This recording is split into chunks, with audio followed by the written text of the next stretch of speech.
ஒரு 2 தலைமுறைக்கு முன்னால, அல்லது 1 தலைமுறைக்கு முன்னால, கிராமத்த விட்டு வெளிய போனவங்க, தன்ன உறவுகளெல்லாம் மறந்துட்டு, வெளிநாட்டுல வாழ்ந்துட்டு, அவங்க கிராமத்துக்கு திரும்பவும் வந்து, அந்த உறவுகள தேடுறது ஒரு வித்தியாசமான அனுபவம். அந்த அனுபவத்த தான் நான் இப்போ உங்ககிட்ட பகிர்ந்துக்க போறேன். எப்போதுமே முத்தாளங்குறிச்சியில கும்பாபிஷேகம் நடந்துச்சுன்னா, இந்த மாரி அதிசயங்கள், அற்புதங்கள் நடக்கும். போன தடவ ஒரு 14 வருடங்களுக்கு முன்னால கும்பாபிஷேகம் நடக்கும்போது பார்த்தீங்க அப்படின்னு சொன்னா, திடீர்னு ஒரு சுவாமி, அதாவது அவருக்கு வந்து ஒரு பிராமணர், நல்ல வயது மூத்தவர். திடீர்னு வந்து அவர் வந்து ஒரு குலதெய்வத்த தேடி வந்தார். அவர் சொல்ற அடையாளத்தை எல்லாம் வைத்து பார்க்கும் பொழுது, நான் பிறந்த முத்தலாங்குறிச்சியில் இருக்கக்கூடிய நல்ல பிள்ளை பெற்ற குலவதி தான் அப்படின்னு நான் தெரிஞ்சுக்கிட்டேன். அத அவர்ட்ட சொன்னேன்.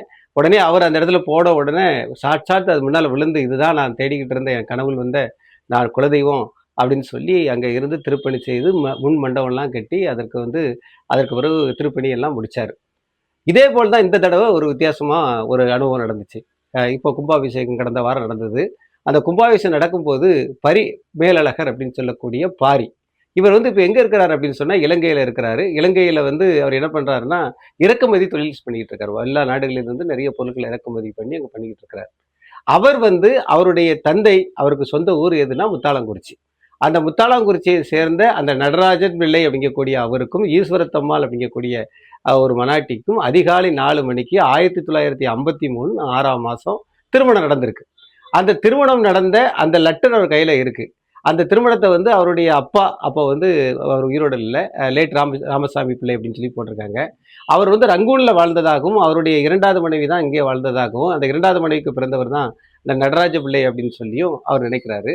நடராஜ பிள்ளையுடைய சகோதரர் ஆறுமுக பிள்ளை தான் இந்த திருமணத்தை நடத்தி வச்சிருக்கிறாரு. திருமணம் எங்க நடந்திருக்கு அப்படின்னா, சேதிங்கநல்லூர்ல மணமகன் இல்லத்தில் வைத்து நடந்திருக்கு. இவர் என்ன சொல்றாரு அப்படின்னு சொன்னா, இந்த எங்களுடைய உறவினர்கள் இப்ப இந்தியாவுல நெறைய இருக்கிறாங்க. இந்த உறவினர்கள் யார் யார் இருக்காங்க, எங்கெங்க இருக்கிறாங்கன்னு அவருக்கு வந்து பெண் வந்து தூத்துக்குடி.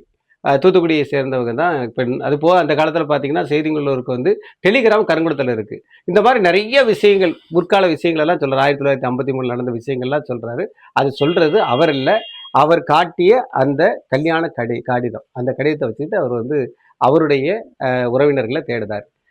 நான் இப்போ உங்ககிட்ட என்ன கேட்கிறேன் அப்படின்னு சொன்னா, இவருடைய சொல்லக்கூடிய இந்த அடையாளத்துக்குரிய ஆ விஷயங்கள், அதாவது அவர் கூட 1990ல பார்த்தீங்கன்னா, அவருடைய இலங்கையில் உள்ள கடையில இருக்கக்கூடிய புகைப்படம்லாம் காட்டியிருக்கோம். அதுபோக கிருபானந்த வாரியார் கூட இருக்கக்கூடிய போட்டோ காட்டியிருக்கிறோம். அவர் திருமண படத்த காட்டியிருக்கோம். இவரை பற்றி உங்களுக்கு ஏதாவது தெரிந்தா, நீங்க வந்து கமெண்ட்ல சொல்லலாம். அந்த பிரிந்த குடும்பத்தை சேர்த்து வைக்கலாம். செய்வீங்களா? கண்டிப்பா செய்வீங்கன்னு நினைக்கிறேன். அதுபோக இதே மாரி நெறைய விஷயங்கள் நம்ம ஊர்ல நடந்துகிட்டு இருக்கு. அத பத்தி தகவல் தெரிஞ்சாலும் என்கிட்ட நீங்க சொல்லலாம்.